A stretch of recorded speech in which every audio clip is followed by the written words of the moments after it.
Terima kasih ya Ainus sudah memimpin doa kita untuk hari ini. Baik anak-anak, siapa yang tidak hadir hari ini? Siapa? Atau ibu absen dahulu ya, supaya tahu siapa yang tidak hadir hari ini.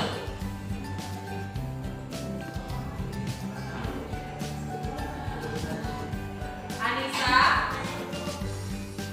Ayu, Derma, Dina, Evi, apa? Fiteri, Prendianto,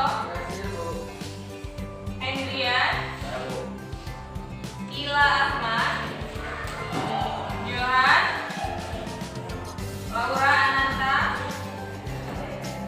Lista Handayani, Nur Ainun, Nurita Sinambela, Raisa Putri, Rio, Rustin, Alfa, Sylvia, Sri Devi, Taskia, Sakit, Swasta, Juliani, Jeremy, Revis,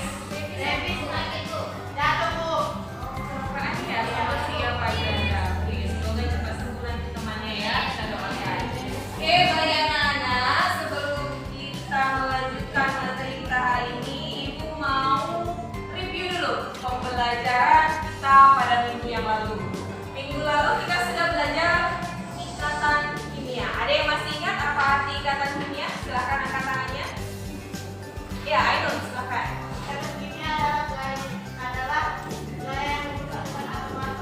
Ya, betul sekali ya. Gaya yang mempersatukan atom-atom sehingga membentuk suatu molekul ya. Apa itu molekul? Molekul misalnya H2O, NaCl. Berarti di situ ada gabungan dari dua atom. Bisa berbeda jenis atau sejenis ya.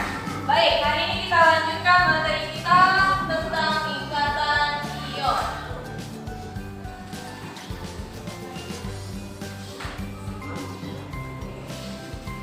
Sebelum masuk ke ikatan ion, untuk memahami tentang ikatan ion, Ibu mau mengetes dahulu. Siapa yang bisa membuat konfigurasi elektron dari sulfur? Siapa yang bisa? Berdasarkan kulit-kulit. Kan kemarin elektron itu berada di kulit atom, ya. Ada kulit yang pertama, ada kulit yang kedua dan seterusnya. Kulit pertama apa disimpulkan kemarin? L, M. Ya. Kalau di kulit K berapa maksimal elektronnya? 2. Bagus. L 8. M maksimalnya 18. Tetapi kita sesuaikan kemarin. Kalau dia untuk belerang atau sulfur 16S, berarti nomor atomnya 16 ya. Kalau kulit K diisi 2, L-nya 8, M-nya berapa kira-kira misalnya? 16 dikurangi dengan 2 ditambah 8. 2 tambah 8 berapa? 10. 16 kurang 10? 6. Ya, berarti 6 ini merupakan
valensinya berapa? 8, Bu. Iya, bagus. 8 ya.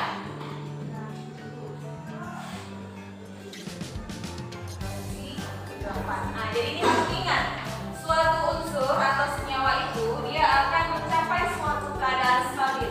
Kalau yang dikatakan stabil, dia tidak mau lagi berkaitan dengan unsur atau senyawa yang lain ya. Nah, jadi suatu unsur akan stabil apabila dia memenuhi dua kaidah. Yang pertama itu kaidah duplet, yang kedua kaidah oktet. Kalau duplet dia cenderung elektron valensinya 2, berarti nanti elektron pertemuannya 2 ya. Sedangkan untuk kaidah oktet dia elektron valensinya 8. Sampai sini paham? Oke, untuk masuk ke ikatan ion itu mau menunjukkan gambar berikut. Nah, ini nampaknya ya, gambar apa ini? Ya, garam. Sudah pernah kan melihat bentuk langsung garam? Bagaimana warnanya? Betul. Bagaimana bentuknya? Iya, butiran ya, berwarna putih. Oke, jadi garam ini salah satu contoh senyawa yang memiliki ikatan ion. Ada yang sudah tahu apa rumus kimia garam? Katakan. Rumus kimia garam. Ayo, ada yang tahu? Tidak ada yang tahu? Rumus kimia garam itu natrium klorida. Garam dapur ya, yang sering kita konsumsi. Itu rumus kimianya natrium klorida. NaCl. Oke. Natrium klorida. 1, 2, 3.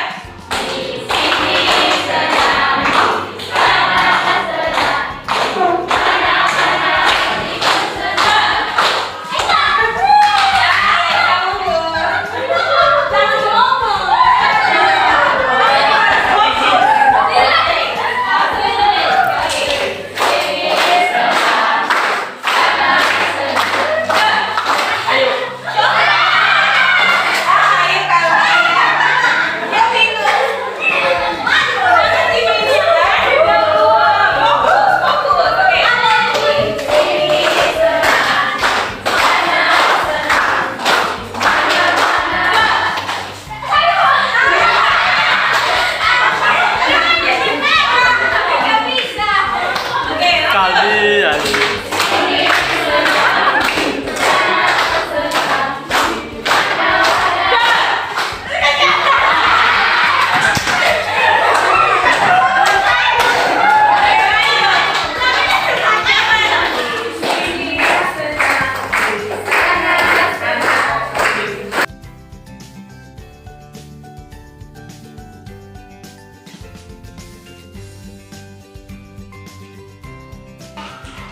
Dalam dunia detik fisifikasi menjadi dua, beri campuran unsur senyawa adalah zat murninya larutan hidrogen.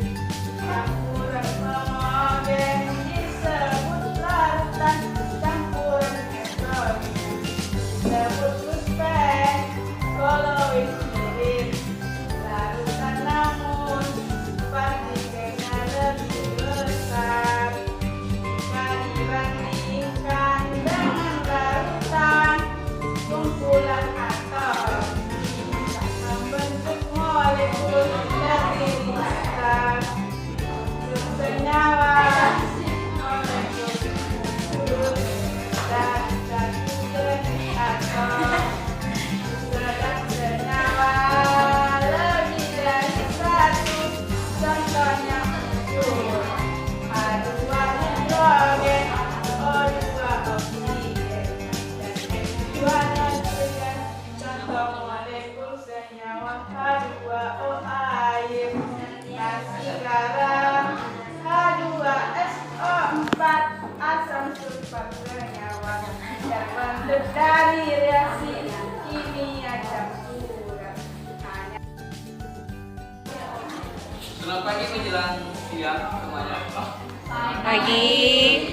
Kami dari kelompok 1 ingin menjelaskan hasil kerja kelompok kami yang berjudul ikatan kovalent senyawa. senyawa dan juga HNO3.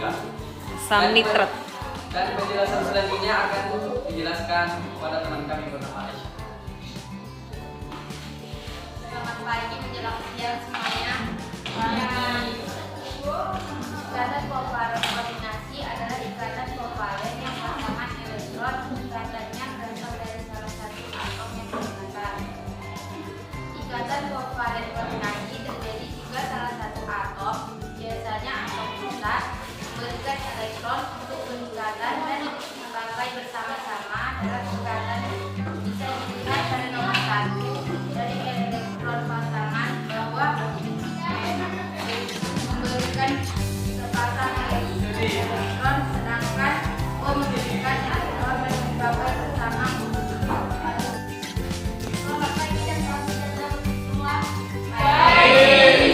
Kami dari kelompok 5 ingin menampilkan baterai kami, yaitu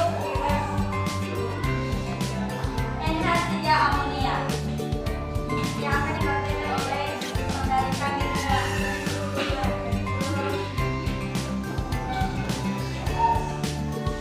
Selanjutnya saya memberitahu hiu yang ini dinamakan hidrogen, dinamakan dengan F. Sedangkan yang ini dinamakan dengan H atau hidrogen. Hidrogen itu ada 3. Yang dimana kita Tulis dulu rumusnya di depan biar kawannya tahu. Spidol, ada spidol kelas? Mana spidolnya?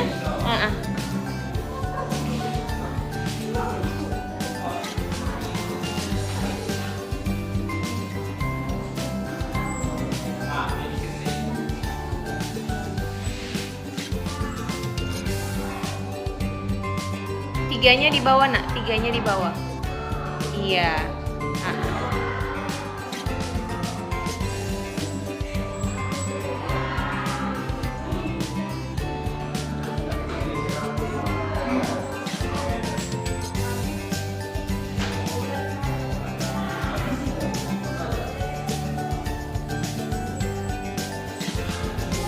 Iya, coba dibacakan sedikit Bunga biar kawannya dengar ya.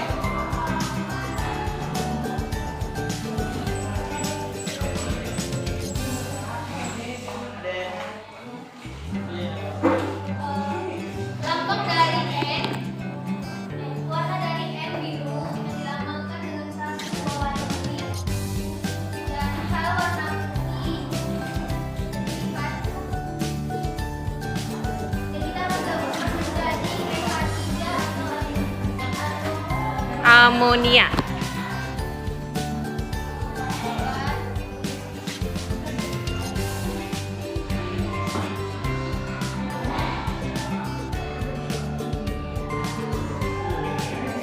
Jadi seperti ini, bisa dilihat.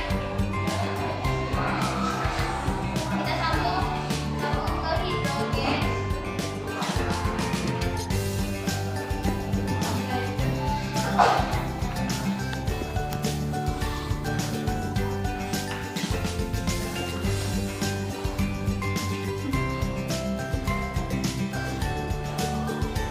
Jadi seperti ini. Ini yang dinamakan dengan NH3 atau amonia. Amonia. Amonia. Jadi lihat sendiri. Di sini ada diterangkan kalau lambang dari N atau hidrogen itu warna biru. Satu. Dan H yang dilambangkan dengan hidrogen yang dilambangkan dengan H berwarna putih. Bisa dilihat juga ini. Dan dia jika disatukan menjadi NH3 amonia jadi dipahami. Oke, ditutup. Terima kasih. Bismillahirrahmanirrahim. Assalamualaikum warahmatullahi wabarakatuh. Salam guru penggerak. Perkenalkan, nama saya Yeni Purwati, CGP Angkatan 4 dari Kabupaten Mandailing Natal. Baik, di sini saya akan menyampaikan refleksi dari pembelajaran sosial emosional yang sudah saya laksanakan dalam aksi nyata saya. Yang pertama, bagaimana perasaan dan pembelajaran yang Anda rasakan selama perencanaan dan pelaksanaan aksi nyata. Selama perencanaan aksi nyata, awalnya saya mengalami kesulitan mengintegrasikan pembelajaran sosial emosional dalam RPP berdiferensiasi. Kemudian saya berkolaborasi dengan CGT. Seperti kita ketahui, pembelajaran sosial emosional adalah pembelajaran yang dilakukan oleh seluruh komponen sekolah secara kolaboratif, artinya secara bersama-sama. Proses kolaborasi ini memungkinkan anak dan orang dewasa di sekolah memperoleh dan menerapkan pengetahuan, keterampilan, dan sikap positif mengenai aspek sosial dan emosional. Dalam RPP yang saya susun, saya mengambil topik materi ikatan kimia. Langkah awal yang saya lakukan yaitu saya memetakan kebutuhan belajar peserta didik sesuai dengan profil belajar peserta didik. Ada siswa yang dikategorikan sesuai dengan gaya belajarnya, ada kinestetik, audio, dan visual. Untuk mengetahui kebutuhan belajar murid, saya menggunakan dua metode, yaitu metode observasi, pengamatan secara langsung terhadap keseharian murid dalam menyelesaikan tugas-tugas dalam proses pembelajaran. Kemudian metode yang kedua yaitu metode angket yang saya share atau saya sebarkan melalui Google Form berupa penilaian diri. Pada tahap awal sebelum pelaksanaan aksi nyata, saya menyusun RPP pembelajaran berdiferensiasi yang diintegrasikan dengan pembelajaran sosial emosional. Dalam pembuatan RPP pembelajaran sosial emosional yang diintegrasikan dengan pembelajaran berdiferensiasi, saya memasukkan 3 komponen utama. Yang pertama yaitu tujuan pembelajaran yang mengandung unsur A, B, C, D. Kemudian langkah-langkah pembelajaran dan terakhir penilaian pembelajaran. Di mana penilaian pembelajaran di sini mencakup penilaian sikap, pengetahuan, dan keterampilan dari peserta. Dalam aksi nyata saya ini, saya juga melakukan diferensiasi proses di mana ketika menjelaskan suatu materi, saya menggunakan visual tampilan berupa gambar yang terkait dengan materi. Jadi di sini kebetulan materinya ikatan ion, saya menunjukkan sebuah gambar garam kepada siswa. Kemudian saya juga melakukan penjelasan, memberikan penjelasan kepada siswa. Jadi supaya siswa yang bergaya belajar audio dapat menangkap materi dengan baik. Adapun kompetensi sosial emosional yang saya ingin integrasikan dalam RPP pembelajaran berdiferensiasi saya, diantaranya yang pertama yaitu kompetensi pengenalan emosi, yaitu kesadaran diri. Jadi di sini awalnya saya mengecek kehadiran siswa.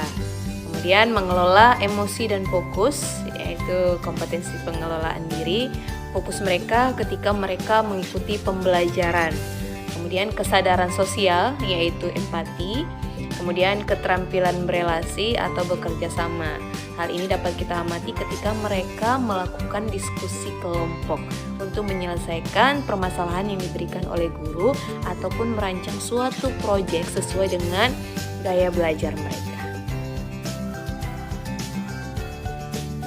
Adapun teknik pembelajaran yang saya sisipkan dalam RPP yang saya buat yaitu mengungkapkan rasa empati atau kepedulian terhadap teman yang tidak hadir. Karena pada saat saya melakukan aksi nyata pembelajaran sosial emosional, ketika saya mengabsen kehadiran siswa, ternyata ada 1 orang siswa yang tidak hadir disebabkan karena mengalami kecelakaan. Jadi di sini saya mengajak siswa-siswi yang lain untuk berdoa, mendoakan teman mereka yang sakit semoga segera pulih kembali dan bisa beraktivitas seperti biasa dan kembali belajar bersama mereka. Dan teknik pembelajaran yang kedua yaitu berkelompok dan bekerja sama. Karena mereka dalam pembelajaran saya bagi dalam beberapa kelompok, di mana kelompok ini dibagi sesuai dengan gaya belajar mereka masing-masing. Adapun tujuan saya mengklasifikasikan atau mengkelompokkan mereka sesuai dengan gaya belajar masing-masing untuk memudahkan ketika nanti melakukan diferensiasi produk, karena nanti siswa akan mempresentasikan hasil diskusi kelompok mereka sesuai dengan gaya belajar mereka masing-masing. Jadi bagi siswa yang audio, dia condong ke suara, dia akan mempresentasikan hasil diskusi kelompoknya dalam bentuk penjelasan singkat yang ditambahkan dengan clipping ya, supaya membantu rekannya yang mengalami atau memiliki gaya belajar secara visual. Kemudian bagi siswa yang kinestetik, mereka mempraktikkan diskusi kelompok mereka dalam bentuk merangkai bentuk molekul, yaitu amonia NH3. Kemudian bagi siswa yang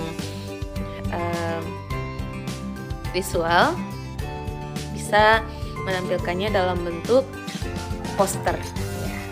Kompetensi lain yang saya integrasikan dalam pembelajaran sosial emosional yang terintegrasi dengan pembelajaran berdiferensiasi, yaitu pengambilan keputusan yang bertanggung jawab, di mana dalam menentukan pembelajaran berdiferensiasi ini guru memfasilitasi murid untuk melakukan diferensiasi produk, di mana siswa dapat mempresentasikan hasil diskusi kelompok mereka sesuai dengan gaya belajar mereka masing-masing. Diferensiasi produk pada pembelajaran yang saya lakukan dalam aksi nyata penerapan pembelajaran sosial emosional yang diintegrasikan dengan pembelajaran berdiferensiasi.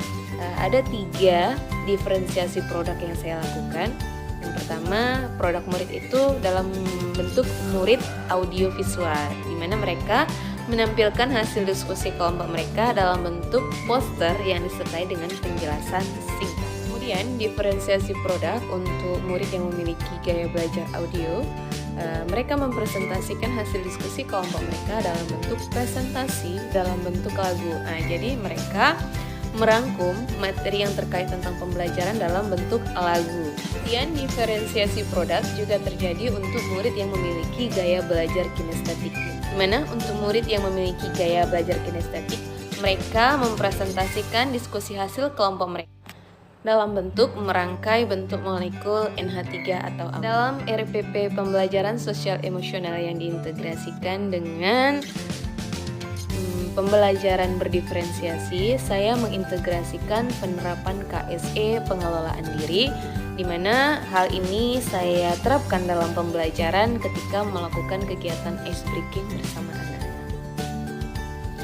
Dengan melakukan kegiatan ice breaking, maka siswa kembali bersemangat untuk mengikuti kegiatan pembelajaran. Saat melaksanakan aksi nyata, saya mengamati bahwa siswa merasa sangat antusias mengikuti pembelajaran yang mengintegrasikan pembelajaran sosial emosional dengan pembelajaran berdiferensiasi. Mereka terlihat lebih bersemangat dan senang. Adapun rencana perbaikan yang akan saya lakukan di kelas saya untuk pembelajaran berikutnya, yaitu saya akan lebih memvariasikan lagi kompetensi sosial emosional yang akan saya integrasikan dalam pembelajaran. Kemudian saya akan berusaha mengimbaskan ilmu yang saya peroleh ini tentang pembelajaran sosial emosional kepada rekan sejawat di tempat saya bertugas, sehingga tercipta pembelajaran yang berpihak pada murid secara holistik. Refleksi pembelajaran saya untuk aksi nyata pembelajaran sosial emosional yang diintegrasikan dengan pembelajaran berdiferensiasi. Kurang dan lebihnya saya mohon maaf. Wabillahi taufiq wal hidayah. Wassalamualaikum warahmatullahi wabarakatuh. Salam guru penggerak.